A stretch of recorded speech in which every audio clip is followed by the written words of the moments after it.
Assalamualaikum warahmatullahi wabarakatuh. Alhamdulillah, alhamdulillahirrahmanirrahim. Allahumma sholli ala sayyidina Muhammad wa ala ali sayyidina Muhammad. Pemirsa KC News dimanapun Anda berada, salam jumpa kembali bersama dengan saya Aziz Rahman di program Kabar Petang edisi Senin 19 Juli 2021. Insya Allah beberapa menit ke depan kami akan menemani Anda mencermati dan menelaah berita paling menarik dan paling populer hari ini bersama narasumber yang kompeten di bidangnya dan tentunya dari sudut pandang Islam. Baiklah pemirsa, inilah Kabar Petang selengkapnya.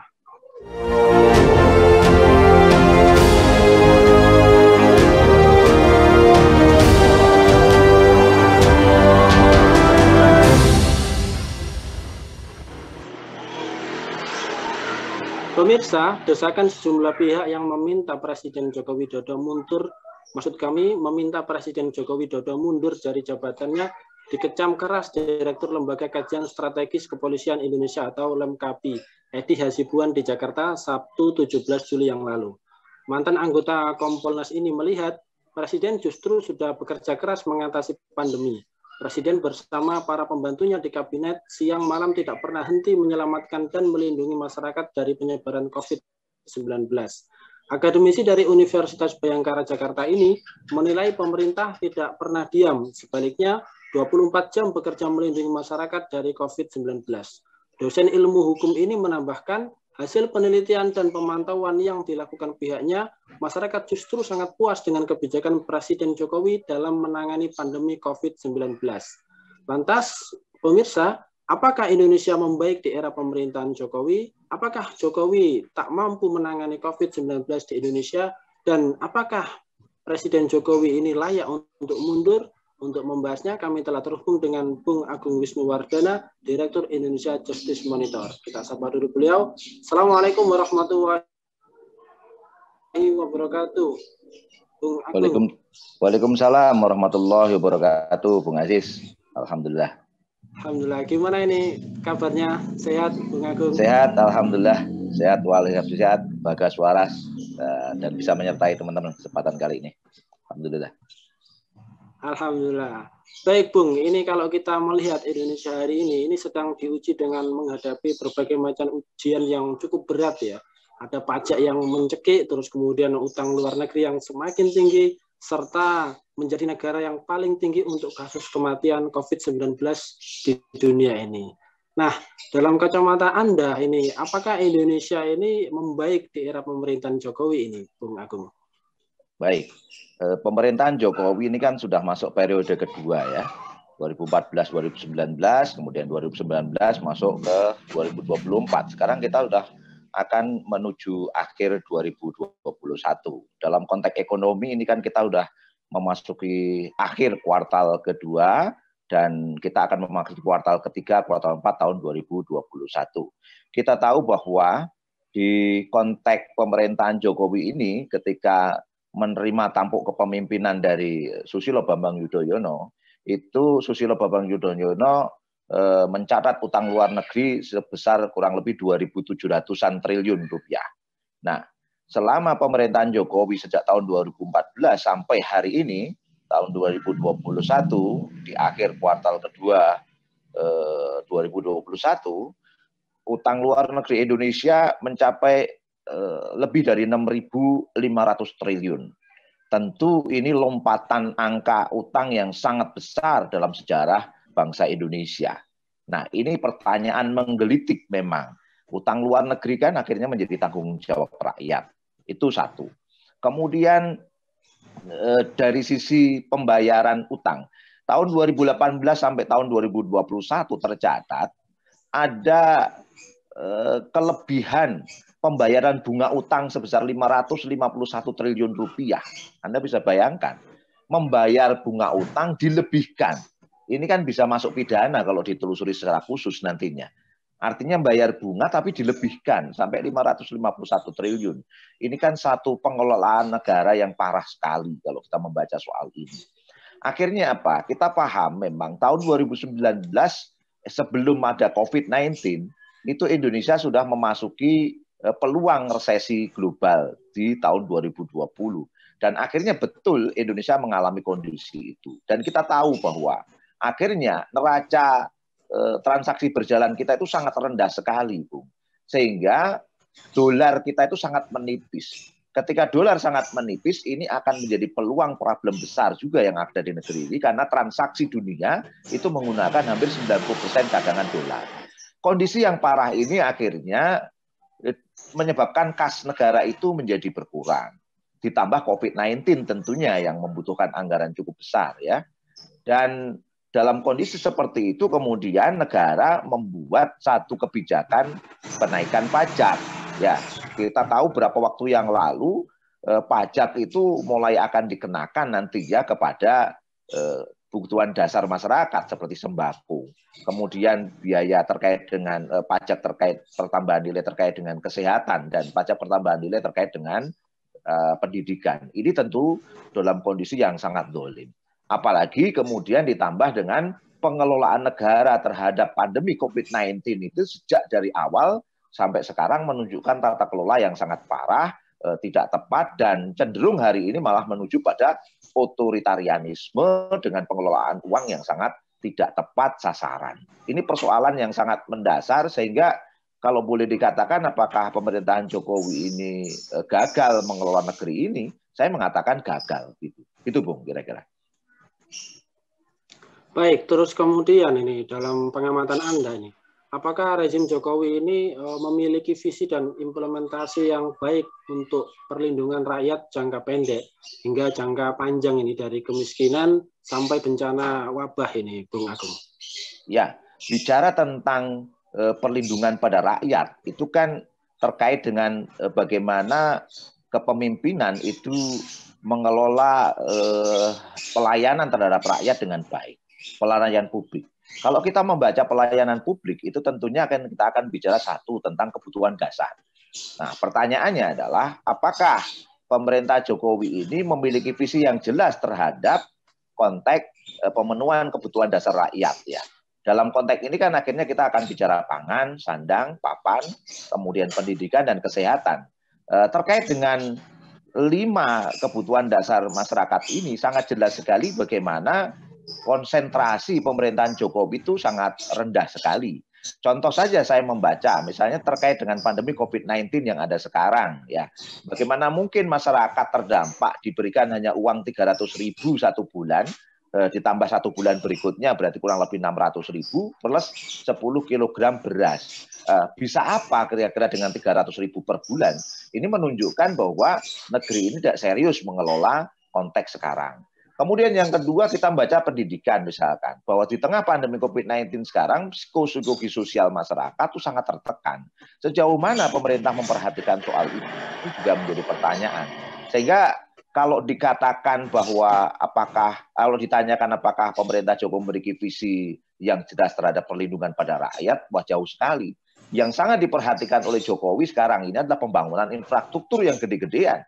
Bayangkan di tengah pandemi COVID-19, pembangunan infrastruktur terus berjalan, termasuk investasi asing dan kedatangan TKA asing.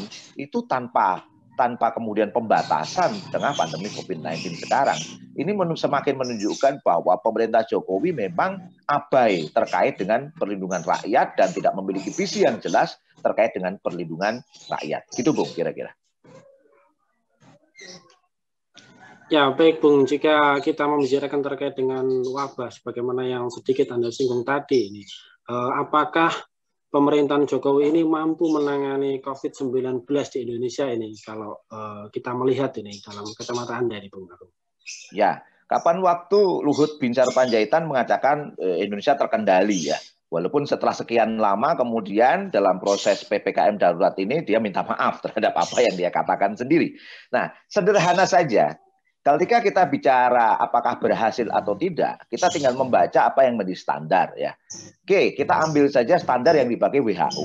WHO menetapkan beberapa standar bahwa COVID-19 ini bisa terkendali, bisa diselesaikan dengan baik. Pertama terkait dengan positivity rate, yaitu angka positif COVID-19.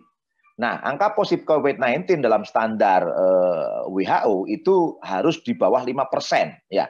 Nah, Indonesia bagaimana sekarang? Kita tahu sekarang sejak saya membaca itu Selasa Rabu. Selasa Rabu itu Indonesia sudah mencapai di atas 40.000, ambang batas yang sangat mengkhawatirkan banyak kalangan. Kemudian mohon maaf, Senin Selasa itu 40.000, di atas 40.000, Rabu, Kamis, Jumat 5 hari berturut-turut itu di atas 50.000. Sabtu itu di atas 50.000. Hari Ahad kemarin itu angkanya oke, sekitar 40.000. Tetapi ternyata itu terjadi karena apa? Tesnya juga dikurangi. Ya. Jadi angka positifnya 40.000 memang turun, betul. Oke, turun. 44.000, mohon maaf. 44.000 memang turun. Tetapi tesnya juga turun gitu. Dari yang sebelumnya 500.000 per hari diturunkan menjadi hanya 197 sehari. 197.000 orang sehari. Itu baru yang dites loh ya. Apalagi banyak orang mengatakan bahwa kasus COVID-19 di Indonesia ini seperti gunung es.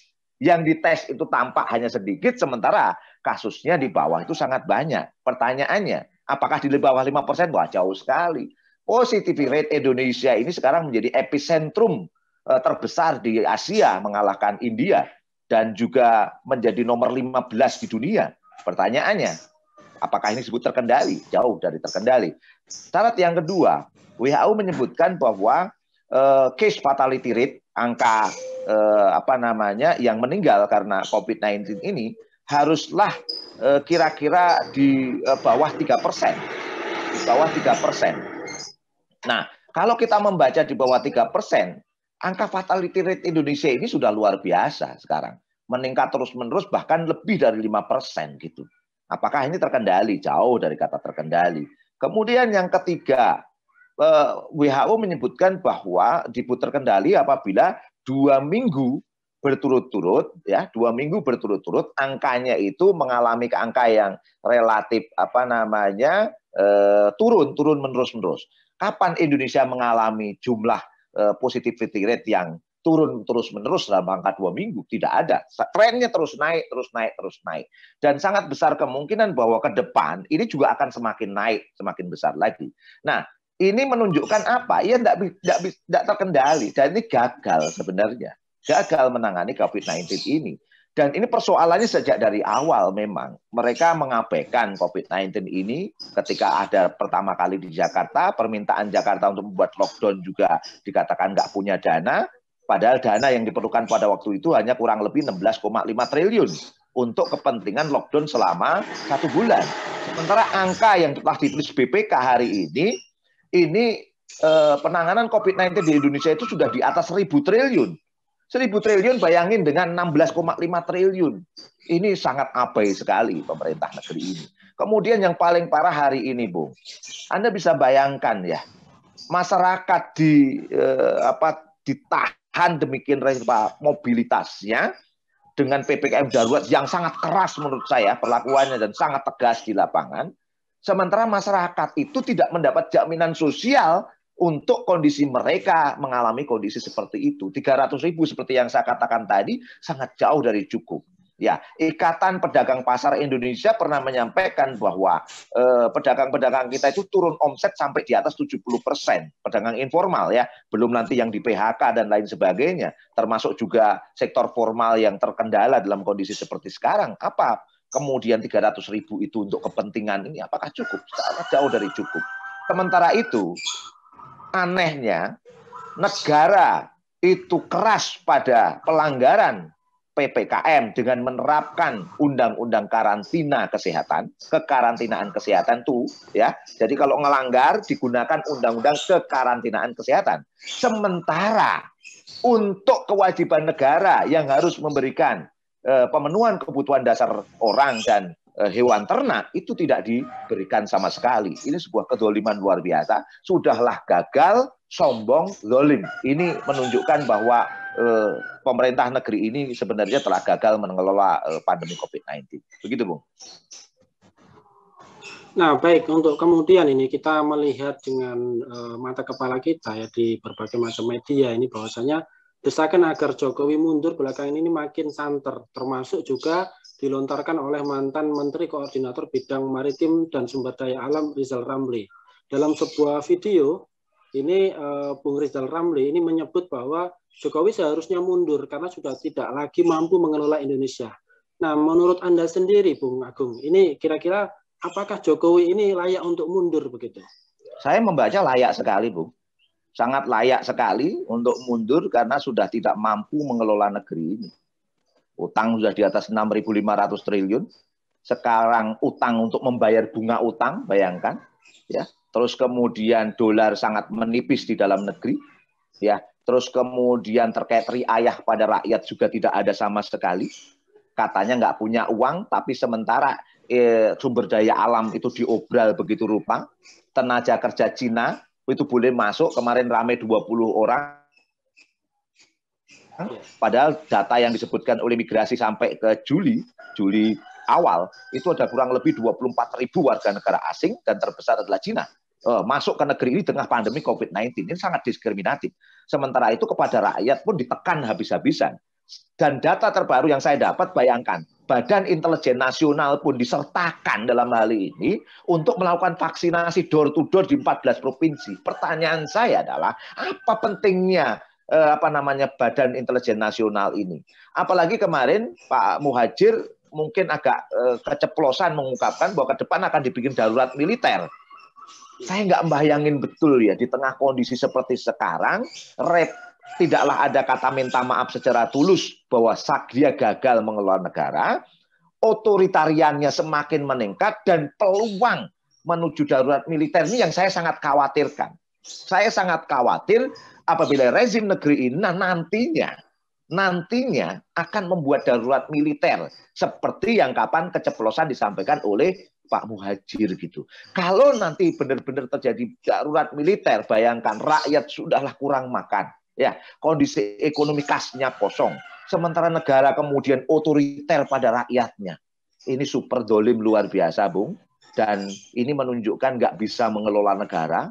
Dan betul itu dikatakan, kalau saya katakan bahwa layak disebut sebagai harus mundur, saya setuju terkait dengan masalah itu. Ya, di samping persoalannya memang tidak sekedar pada Jokowinya, tapi persoalan di negeri ini terjadi pada sistemnya. Di mana sistem yang berlaku di negeri ini adalah kapitalisme yang fokus pada pajak, utang, dan investasi asing.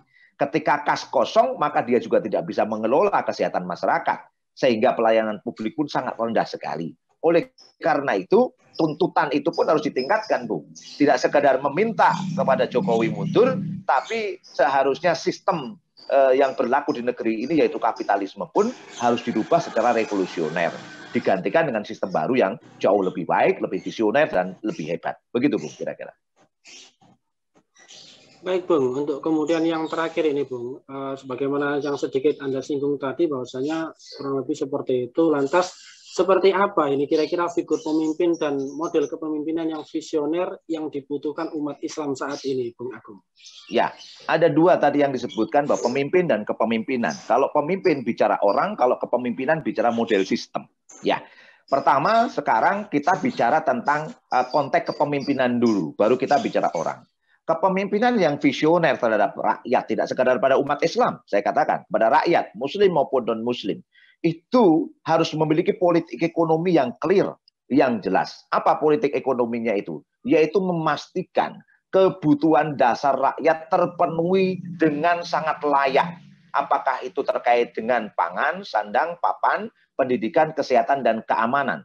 6 kebutuhan dasar rakyat ini harus terpenuhi dengan sangat layak, dan harus dipastikan bahwa kepemimpinan sistem yang diberlakukan itu harus menjamin orang per orang, bukan sekedar dengan PDB, pendapatan domestik bruto akumulasi dari semua orang dikumpulkan jadi satu, padahal muncul kesenjangan. Yang diperlukan bukan kesenjangan, yang diperlukan bukan akumulasinya, tetapi kepastian individu per individu, muslim maupun non-muslim, terpenuhi kebutuhan dasarnya secara layak. Pangan, sandang, papan, pendidikan, kesehatan, dan juga keamanan. Itu poin pertama yang diperlukan. Poin kedua adalah bagaimana politik ekonomi sistem yang diberlakukan itu ketika akan memenuhi visi pemenuhan kebutuhan dasar tadi harus memastikan bahwa sumber daya alam yang menguasai hajat hidup orang banyak dan sangat berlimpah itu dimiliki oleh rakyat, menjadi milik umum muslim maupun Muslim. Negara harus memastikan bahwa kepemilikan umum ini tidak dimiliki oleh swasta, tidak diliberalisasi, tidak diprivatisasi. Dengan cara seperti itu, maka negara akan memiliki kas sehingga untuk memenuhi kebutuhan dasar yang pertama tadi bisa terpenuhi dengan baik. Kemudian yang ketiga adalah harus terwujud betul-betul kepemimpinan atau sistem yang serius dengan tulus hati meriayah rakyatnya, bukan dengan konsep dagang, tetapi dengan konsep pelayanan dengan sesungguh-sungguhnya. 3 poin ini tentu, Bung, tidak mungkin dilaksanakan dalam sistem kapitalisme sekarang. Karena berbalik, kalau sistem kapitalisme sekarang, semuanya itu diserahkan pada swasta, pada liberal, terus kemudian kesejahteraan rakyat hanya dibangun dengan trickle down effect, melalui efek menetes ke bawah yang tidak bisa dipastikan orang per orang, sehingga terjadilah kesenjangan, sehingga kemiskinan semakin banyak, ketika pandemi pun tak mampu untuk menyelesaikannya. Kepemimpinan yang diperlukan bukan kapitalisme. 3 poin yang saya sampaikan tadi itu hanya layak dengan sistem Islam. Dan sistem Islam inilah yang dimuat dengan penegakan syariah Islam secara kafah dalam naungan khilafah. Dengan cara seperti itu, maka kita akan memiliki sistem kepemimpinan yang kuat, yang jauh berbeda, yang memiliki visi yang besar, yang jauh berbeda dengan kapitalisme. Dan nantinya, pemimpin yang berhak atau yang layak membangun kepemimpinan ini tentunya adalah pemimpin yang amanah, yang siap untuk menjalankan syariah Islam secara kafah.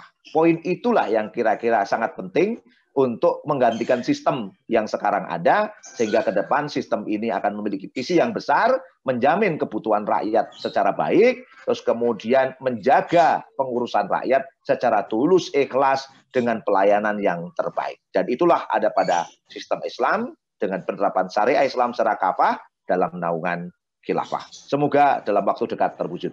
Begitu, Bung.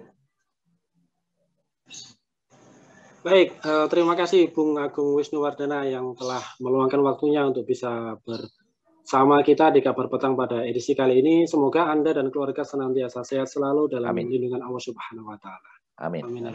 Assalamualaikum warahmatullahi wabarakatuh, Bung Agung. Waalaikumsalam warahmatullahi wabarakatuh. Baik pemirsa, demikianlah Kabar Petang pada edisi kali ini. Semoga Anda mendapatkan manfaat dari program kami. Jangan lupa kita bisa berjumpa lagi besok di jam dan channel yang sama. Jangan lupa juga like, comment, share, subscribe, serta tekan loncengnya agar tidak ketinggalan update terbaru dari KC News. Karena disinilah Anda akan mendapatkan informasi aktual dari sudut pandang Islam. Akhirnya saya Aziz Rahman beserta seluruh kru yang bertugas undur diri. Assalamualaikum warahmatullahi wabarakatuh.